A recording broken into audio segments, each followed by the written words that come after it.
জান্নাতের এই ঘটনাটা শুনে আপনি খুশিতে কেঁদে দিবেন। আমার আল্লাহ কঠিন হাসরের দিনে দুইজন বান্দাকে বলে, হে তুমি জাহান্নামে যাও, তুমি জান্নাতে যাও।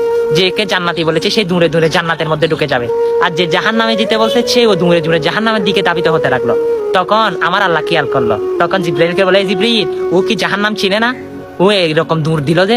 তখন ওকে আবার ডাকো, তখন ডেকে আনলো। তখন আল্লাহ জিজ্ঞাসা করে, হে বান্দা, তুমি জাহান্নামে এত বই সম্পর্কে তোমার ধারণা নাই, তুমি কি মনে করো? তখন সে বান্দা বলে, আল্লাহ দুনিয়া থাকাকালীন আপনার কথা শুনি নাই, হাসরের ময়দানে কোটি কোটি নবী রাসূল এবং মাকলুকার সহ তাদের সামনে যদি আমি আপনার কথা শুনে যদি দৌড়িয়ে জাহান্নামে না যাই, কেমন দেখা যায়?